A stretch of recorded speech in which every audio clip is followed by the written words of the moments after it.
state and ended up here. Craziness, right? So Louisiana to Connecticut. So this is all my food, all my recipes, all my stuff, and we're teaching Connecticut kids how to cook Cajun food, and it's been a blast. Yes. But roux, the name roux, that word actually means the base for a lot of French food. Okay. So it's either butter and flour or oil and flour. Okay. You start a macaroni and cheese, a true macaroni and cheese, not out the box. You start a true macaroni and cheese with a roux. What? Like a bechamel, the cheese sauce that you make for macaroni and cheese, you start with a roux. You do butter and flour. And So people have been lying to me all this time? I don't like being lied to. Okay, you started off like that. Okay. That's a roux. But roux is also my grandmother's maiden name. And she grew up in Gretna on the West Banks of the Mississippi in New Orleans. Okay. So I got to use her name. Nice. Her whole name is Irma. Irma Alice Roux Ford. And I couldn't name my kids Irma. It's too old. It's too old school name to name my kids. So now I get to name my whole restaurant, my dream, after my grandma. Nice. And so just keeping her energy, her vibration, like throughout the building and whatnot. Yeah, it's awesome. So what is the most interesting encounter so far with Cajun food in Simsbury, Connecticut? I have been totally amazed and shocked by how many people from Louisiana are in Connecticut. There's quite a few. Well, I was here for 18 years living in Connecticut and knew 2 couples from Louisiana that lived here. We opened up the doors to this place and everybody's coming to eat. Because a lot of the food takes a long time to cook and it's for a lot of people. So if there's only a couple people in your house, it takes forever. So they've been coming and eating and I love it. So my best one though is a lady named Santha. She's freaking phenomenal. She came last Mardi Gras and I got called out of the kitchen because she had something for me. And she pulled this thing up and it was a ball that was covered in glitter. What? It was a Zulu coconut. And she gave it to me. Well, hold on, in glitter? In glitter. It was covered in glitter. What kind of glitter? Just like regular glitter? Because I know the bars have like edible glitter now. No. Okay. Oh yeah, we do stuff with edible glitter in our bar. Okay, gotcha. But no, that's not what this is. So Zulu is one of the Mardi Gras crews that runs like that last day, one Mardi Gras in New Orleans. It's a big deal crew. It's the first all African American crew. Okay. And I believe it's now the longest running African American crew. Okay. So when they started their crew, they did everybody, all the other parades were throwing hand blown glass beads. Okay. They couldn't afford that crap. So they went down to the French market and they got cabbages and they got coconuts and they started painting coconuts and throwing coconuts off. So it's still a thing. Zulu still has coconuts, but now they have to hand them off because people were getting sued. Okay, for throwing. Okay. Yes. Wow, that could be painful in different ways. Right. Oh Lord. But Santham lives up here and taught at Tulane in New Orleans. And her friend makes coconuts for Zulu this year, and so she gave her one. Hold on, Tulane University is actually in New Orleans too? I'm thinking there's somewhere else. Tulane's in New Orleans. Okay, wow. Yeah, so she brought me a coconut. Nice. I have been to the Zulu parade probably 4 different times, and the spot that they say that you get the coconut, standing right there, never got a coconut. I'm in freaking Connecticut. And I get a coconut, right? Sometimes you have to travel a little bit to get everything you want. And I was crying and wiping, and I got glitter everywhere. Oh, goodness. It was so much fun. So I got my Zulu coconut at the restaurant. What is the number one dish that, let's just say it's my first, well, I've been there plenty of times, but let's just say it's somebody's first time there, they're kind of like not sure what to get, so their Cajun intro, what's the first dish you should definitely get the sampler. Okay. The sampler, because the sampler comes with jambalaya and chicken and sausage gumbo, and then you can either pick 1 dish or 2 dishes. Okay. And if you like spice, I'd say get the crawfish etouffee. Oh. If you don't like spice, definitely get the shrimp and grits. Okay. Because you got flavor. So there's a difference between pure heat and flavor. So true Cajun food has flavor, not just straight up cayenne. Your food should not hurt you. But I kind of like, like I like the flavor, but also I like the heat, the spiciness. I'm just crazy like that. So And I just You like it all. Yeah, I just wash it down with a cold beverage. We're all right. There you go. You know, but like for those that don't like too much heat, perfect blend and whatnot. But you get a lot of flavor that you never will get anywhere else. Yeah. And whatnot. Food. Yeah. We got beignets too. So we got so beignets are like fried dough, but they're puffy. They're like little clouds, little fried clouds, and you put powdered sugar on them. So good. So good. Ever since my kids were little, every time we visited, we did that. I think I had one, and you guys made some type of chocolate Rum sauce. Yes. Yes. Yes, I taste the rum in there. Yeah, we make chocolate rum sauce to put on our bread pudding, and it's really good. It's really good on the side of the beignets to dip them in, or in our caramel s'mores martini. So you put that around the rim, and then you have the caramel s'mores martini. And we actually put marshmallows on top and take out the torch and torch them. Yo, college students, CCSU students, if you're listening to this, don't try this at home. No. They're professionals. Because I could imagine somebody just like, hold on, you do what? Where do you get a torch? on a Thursday? I could do this before my pregame before I go to whatever spot I'm about to walk to. Nah, don't try this at your door or at home. There's professionals here. You know. Absolutely. Oh my Lord. Okay, so we spoke a little bit about the start, a little bit about the food, but also you're a spot that provides great entertainment. So talk about all the entertainment and all the entertainers. We have a lot of live music. So we've been working really hard to build up the live music. And I had to learn all about live music in Connecticut. I had no idea who to contact or what to do. So we have everything from jazz to R&B. We got Isan that comes. Big shout out to Isan. She's a friend of the station too. Yes. She's awesome. Yes. And she's coming back this Saturday again. She'll be there again this Saturday. 6:30 to 8:30. Nice. Yeah. Okay. Come listen to her. She's awesome. We also have Motown Funk. We got a little Zydeco. Have you ever heard of Zydeco? I heard, but okay. Tell people Zydeco. Okay, so Zydeco is when you watch those people that are playing washboards with the spoons on their stomachs or in the accordions and stuff. And what happens with Zydeco is everybody gets up and just starts dancing. You start dancing with everybody and they're slinging people around and it is fun. It takes you away. It's a totally different experience. It is totally not your normal everyday Connecticut. But I have been totally shocked by how many people in Connecticut actually like Zydeco music and dance to it. The first time we had them there, they were moving tables out the way and I was like, oh, I need to make sure the dance floor is ready when the Zydeco people come. All right, got it. The second time they came, they were dancing in the parking lot. So they turned it into a parking lot party. Yeah. That's dope. Yeah. That's amazing. Wow. And then we have DJ Be Easy coming to our Roux. Yes. And doing karaoke. Karaoke. I love doing karaoke there. And can I just tell them about some of the people I met there? Absolutely. Believe it or not, guys, I was entertaining people from the ranges of 60 and 80 years old. And they were vibing. They were singing their Frank Sinatra, their Dean Martin, their Willie Nelson, their, what's her name? Oh my God, Patsy Cline. Wow, you're challenging me right now. All these old school people. Oh my goodness, Louis Armstrong, like they were getting it on, and then also somebody dressed up as Elvis. Yeah. Yep, he comes as Elvis.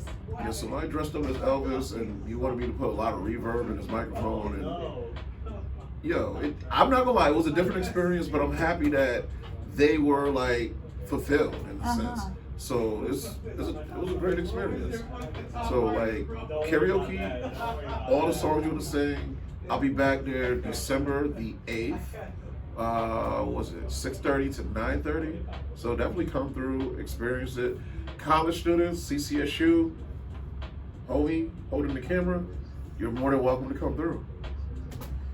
As soon as you come through, I got you your first plate or your first drink of, whatever cold beverage you know.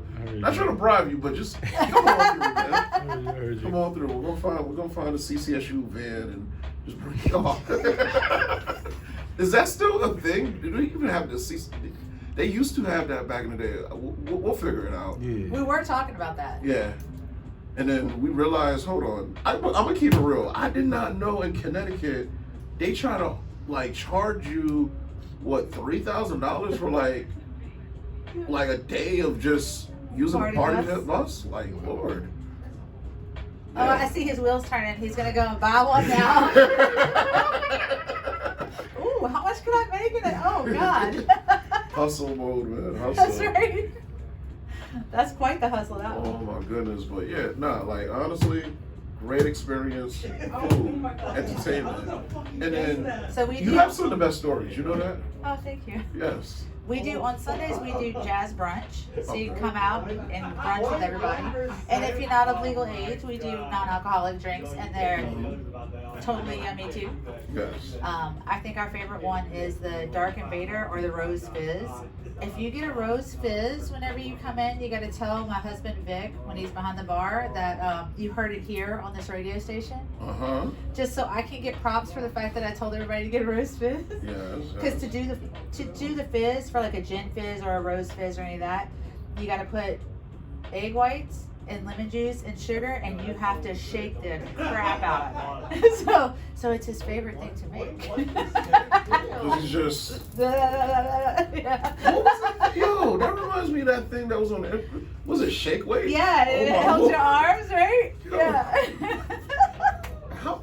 Anyways. So we have a whole bunch of that kind of stuff. The Dark Yeah. Invader is pineapple juice and blackberries and all kinds of stuff muddled together with ginger beer. It's delicious. Mm-hmm.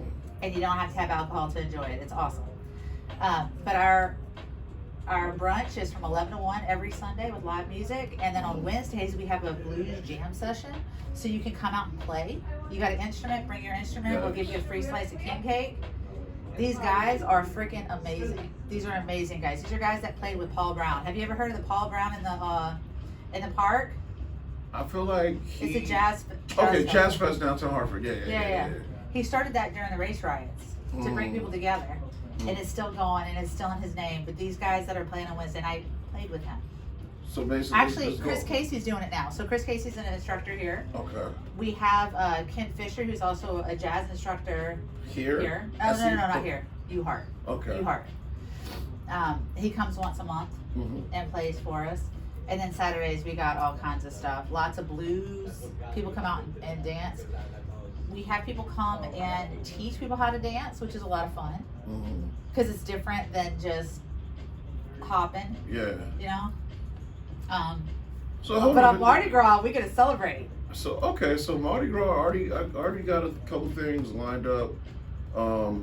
Basically, I have in my head a lot of roaring 20s mixed in with some modern stuff. So we're gonna be dancing.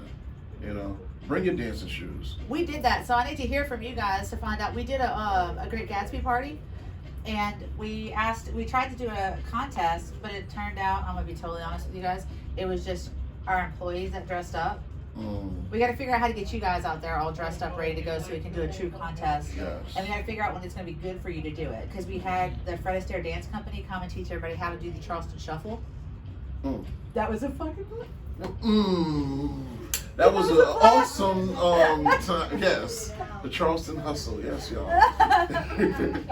But yeah, continue with the Charleston Hustle, y'all. Yeah, so we had a swing band out there, a Chicago swing band came and played. But on Mardi Gras, we're gonna do something. We're having DJ Be Easy in there. We're gonna have people come and teach you how to dance too, and we're gonna do a whole bunch of different music for that. It's gonna be fun, y'all. Do you know where Mardi Gras is this year? It's gonna be February the 21st. It's scary how I'm remembering dates. February 21st is Mardi Gras this year. So we'll have all of our stuff. We'll be all set up, ready to go. We have a large restaurant that's kind of divided into 3 spaces, and one of the spaces we have a big opening on the floor, so we have a dance floor there. And that's usually where the bands go and play and stuff. How often somebody play piano on that side too? Because you guys got the grand piano still. Yeah, not very often. Okay. Usually people bring their own keyboards and stuff. Gotcha. But, so Mardi Gras. Mm-hmm. So what you know about Mardi Gras is only the tip of the iceberg. It's probably the worst part about Mardi Gras. Yeah, because all I know about Mardi, well, I can say this because we're on a college campus. It's a lot of everybody going wild and a lot of, alcohol consumption and other stuff, Mardi Gras. Like, well, I don't want to call it Mardi Gras, but you gotta. It's Fat Tuesday. That's what it is. Yeah. Okay, so. So the whole point of Mardi Gras. Yes. Right. It's a whole season in Louisiana. Okay. It starts at the Epiphany when the wise men found baby Jesus and goes all the way to Ash Wednesday. And the purpose is sin all you want because you're going to be repentant at Ash Wednesday. So then you go into the Lent season. I did not know that part of Mardi Gras. All I know is the fun parts. I didn't know that after you. It has a purpose. Wow. Right? Did you know? I did not know, like, after you commit all your sins, you gotta repent. Oh, yeah. Oh, yeah. So there's this thing called the king cake. Yeah. And it's because you're celebrating the king's finding baby Jesus. Okay. So we make king cake.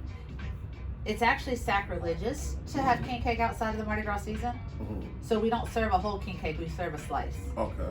That's how we get around to it. And just letting you guys know, it's 107.7 WSCS, New Grand Hartford, The Edge. Yeah. And then in that king cake, there's a little baby Jesus. If you get the baby, you're the king for the day and you throw the next party. Wow. So there's a little baby in the cake? It's little bitty, yeah. I never knew all these details. A little plastic baby. Okay. Yeah, and so in Louisiana, they put stuff into the parties to ensure another party. Mm. So you party all the way during the whole season. You party. There's parades all over the place. It's not just How many days is Mardi Gras? How many days? Depends on when Ash Wednesday and the Epiphany falls, so it adjusts a little bit, but it's like 2 months. It's a while. 2 months of partying? Oh yeah. There's parades all the way through that. So if you ever look up the Mardi Gras parades in New Orleans, it's not just that one day or that one weekend. Yeah. And even the ones that are that day, like Endymion and Bacchus and those really, really, really big parades, they don't start on Bourbon Street. They end on Bourbon Street. Mm. So if you go to the beginning of those parades, there's kids everywhere. It's not the same. It's a totally different vibe. Totally different. But that's the fun part of getting to share about Louisiana, because even that part that everybody knows about Louisiana is only a small part of it. Yeah. Okay, because I know Louisiana throughout the decade and years has been through some major changes. So from when you were when you were younger to now, what are some of the major changes that have happened, and has it fully come back? Because it sounds like it's back, but you can tell me certain things that changed. There's also a big difference in the way that people think. Okay. Right? What's your priority? Like now up here, we're finding that we're focusing more on family, and we're focusing more on our connections with people because of the pandemic. Well, when you're going through a hurricane every other year, you're very focused on family. Yes. Everything about Louisiana is family and helping other people and being together. That's what it is. And that's how you get back. Yes. So that's how the food is. When you look at a Louisiana recipe, it's not made for 2 people.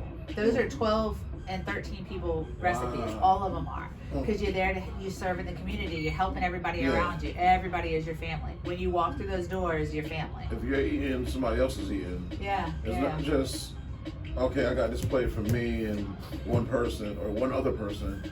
You got a plate for whoever is hungry. Yeah, and then you got the other side of that where they celebrate everything. Right? Every little thing is celebrated. So almost every town in Louisiana is the world capital of something, and they have a festival for it. Like where I grew up in Gonzales, they're the world capital of jambalaya, so they have a festival for jambalaya. So even in the hard times, they find a way to celebrate the little things. Yes. Which is what's always kept them going, because it's never been an easy life in Louisiana. Like my husband always says, even the bugs all hurt you. They're all out to get you, right? Oh my goodness. So yeah, I think it's come back. I think it's very different than it was. After Katrina, there was a lot of people that migrated into Baton Rouge and even over into Houston, and that really changed the face of Baton Rouge and Houston. But that's been a while ago. They are definitely back past that. Those areas that were completely devastated, a lot of them are still that way. Wow. And they're done. But they're back to what they were. And the thing that I like, so I went to New Orleans last year, or a year and a half ago now. Ooh. And it was during COVID, so there were very, very few people there. It was the weirdest feeling I've ever had. Standing out in the middle of the street at 6 o'clock in the afternoon, there's no cars, there's no people. Everything was spotless clean, walking down Bourbon. It's like a ghost town. It was. But after that, it all came back. Yeah. Wow. It's like just how they cycle. do. They're very resilient people. They really are. Any shout outs? To Vic. I don't know that he's listening. He's working today with the fire district. My husband, my co-owner, the other owner is what he calls himself, and my kids. My family down in Louisiana, they made me who I am. And gave me the drive to keep going and doing this craziness, because I gotta tell you, opening a restaurant's crazy. Yeah, you have to have patience. Like, you have to have patience. You have to have, like, great self-belief, because there's gonna be some days where, like, it's just you, like, literally it's you and the dogs. It's you and the dogs, and you're just looking at the dogs and just like, let's make this work.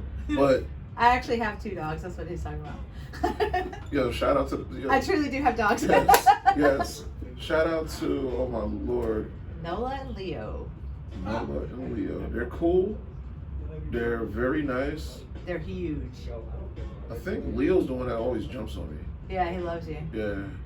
It's Yeah. cool. I got 2 Rhodesian Ridgebacks. I got 2 big old babies. Yeah. And they're fast. They're super fast. Yeah. They're a lot of fun to watch. Like, honestly, I'm happy that things are progressing, because it's a process. Yeah. Sometimes the process could be a little bit painful, and then other days it's like, yo, Let's go. let's party, let's do this. Yeah. So, if you're ever in the Simsbury, Avon, Farmington area, the address, 10 Wilcox Street, yes. Simsbury. Even if you're in West Hartford, you can drive out. It's not that far. It was only Bloomfield's like- not that far. It was like 10 minutes drive from West Hartford and Bloomfield. Yeah. If you're in Hartford, like where I'm from in Hartford, like around the Albany Ave, Blue Hills area, it's probably 20 minutes. Yeah, so Yeah. it's not that bad. So when you're thinking about Simsbury, it's not that far actually. Yeah. You just gotta cut through Bloomfield, West Hartford. Yeah. You know. Connecticut's very different in that mindset too. Yeah. And it's because you can drive like 2.5 hours and go from tip to tip across the state. Yes. When you're in Louisiana, driving a half an hour to get to Walmart is nothing. So it doesn't even phase you when we drive 2 hours to get down to New Orleans to go Yes. enjoy. Yeah. Hold on. So I know Texas is the biggest state. Yeah. But how big is Louisiana? It's not nearly as big as Texas. Texas is insane. Texas is like. You can go hours. Texas is and like still be in Texas. 20 European countries. Yes. Like, I'm not even lying. Yeah. I lived in Texas for a while. My other side of the family is from Texas and Mexico. So Okay. Right. my mom's side is from New Orleans. My dad's side is from Brownsville, Texas. The very, very, very tip of Texas, the end of it. That's where his dad was born and raised. Where's Brownstone next to? Brownsville? Brownsville. Brownsville is literally by the border. Okay. Like the border patrol's right there. Oh, Lord. It is the tip of Texas, the bottom tip of Texas. Wow. And my grandma's from Mexico City. My grandma from Mexico City taught me more about cooking than my grandma from New Orleans, because I had her around longer. Mm. Yeah, that one was a strong woman. She was a selectman in a town in Louisiana in the 60s. Can you imagine? As a Mexican and a woman in the 60s in Louisiana, she was a selectman. She helped them run their government. I never knew you were Mexican. Oh yeah. I never knew that. That's the Spanish nose. Oh my goodness. That's what my grandma used to tell me. I thought she was lying. And then I went down to Puerto Rico, and they had she said I have Queen Isabella's nose. And I'm like, no way. I'm like, oh, you're just trying to make me feel good about this big honker that I got. Nope, the little bust of Queen Isabella right outside the visitor center is my nose. Wow. Isn't that funny? I never knew that. Yeah. I never knew you was Mexican. Never mind what I was about to say. It's because I have blue eyes. Yeah. And I dye my hair blonde. Gotcha. Never knew that. But how good is your Spanish? It's okay. Okay. I understand a lot more than I speak. I think it's just because I'm nervous about speaking and making a fool of myself. Gotcha. But I understand a lot. Okay. When I went down to Colombia, I understood everything they were saying. And so they started telling each other to be careful what they were saying around me. Oh, snap. It was really cute. Talking all freely, but then you're just like, Ooh. ¿Cómo estás? I know. See. I know what that means. How did you say that? Oh, my Lord. Yeah. So shout out to the family, shout out to the business. The Instagram tag is Roux CT, at Roux CT. You'll see all the food, you see all the events. Also, it's connected to the website as well. They're also on Facebook. They're also on TikTok. Follow them on TikTok. Their TikTok is interesting. It's freaking interesting. So everything. We gotta do a part 2 of this. Yeah, you gotta make sure you turn on the volume whenever you listen to TikTok, because we spend a lot of time trying to figure out what kind of sounds to put to all that stuff. So we had the Vulgar Chef come through, and he did a TikTok of our place. Yeah. And I shared it onto Instagram. And my husband came in like 2 hours later. He goes, "Did you listen to it?" I'm like, "Yeah, it's the Vulgar Chef. What do you think he's gonna say?" Yeah. So he was laughing. My husband was laughing because we had so many of these old people walk in, and they're like, "Oh, I saw you on Instagram." And I said, "You didn't turn on the volume, did you?" Oh. Because we have something called a muffalata. Yes. Which is a sandwich, and it's an Italian sandwich with a whole bunch of cured meats and cheeses and olive salad and all kind of stuff on it. So the Vulgar Chef came to Muff Dive. So if you haven't heard it, you got to go look up the Vulgar Chef and look at his muffalata thing from Simsbury. It's awesome. It was hilarious, and I loved it. It's very flavorful, and also there's a lot of F-bombs. Which is cool, because it's Instagram. It is Instagram. It's allowed. Yeah, we're not on CBS or NBC or, well, technically Fox. You can say a lot on Fox, but that's a whole different story. But yeah, yeah, we got all kinds of desserts too. So we actually make all our desserts there. We got this cake that's like, it's a honking cake. It's huge. It's got 8 layers, and it's got chocolate custard in between the layers, and then a German chocolate buttercream and a chocolate ganache. It's called the Dobage cake. It's good stuff. Oh, the sweets. That's my favorite. Yeah, and I love the crawfish etouffee. We got a whole bunch of stuff that's gluten-free too, which is big, because we got a lot of people that have celiac out in the valley. Huh. The valley. Oh my Lord. Yeah. So we got a whole bunch of stuff that people can eat. So everything. So it's a little bit of everything for everybody. Yep. But it's very definitely Cajun. And a lot of people think Cajun is just the Canadians that came down, but it's not. Cajun is an amalgam of a whole bunch of stuff. You like that word? That was like a $20 word. Oh my goodness. Talk about Canadians and Cajun. Hold on. Yeah, they were exiled from Arcadia, and they were sent down to Louisiana, and that's where the word Cajun came from. And so a lot of the people that are still there that speak that Cajun French, they're the descendants, or they've grown up there and they now know. But Cajun food is more than just that. It's not just French. Yeah. It's Italian and German and Hungarian and all kinds of stuff. I did not know that part. Native American and Creole. So Creole and Cajun are 2 different food groups in Louisiana. Yeah. So the Creole are the Haitians. But the biggest difference between the food now is Creole has tomatoes where Cajun does not. So if you're looking for the tomato stuff, we only have 1 Creole, well, technically 2 Creole dishes on our menu. One of them is the crawfish etouffee, because we actually make it like the Creoles do with the tomatoes. Gotcha. And the other is red beans and rice. Okay. Yeah, it's good stuff. Did not know there's extra history Oh yeah, I learned a whole bunch of stuff. There's a lot of stuff that I knew from being down there, and there's a lot of stuff that I was like, I don't know why we do that. Maybe I should find out. Yes. Yeah. This is like you're getting everything in this interview. You're getting the food, the entertainment, the education. The stories. I did not know that Cajan means the people that got exiled from Canada. Yeah. The French that got from Montreal, or maybe not. Well, not just Montreal, but like other parts. Yeah. Wow. Yeah. Again, did you know?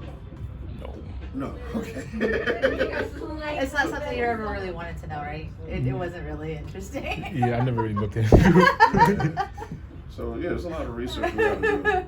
But yeah, this Saturday, Esau's back. Yeah.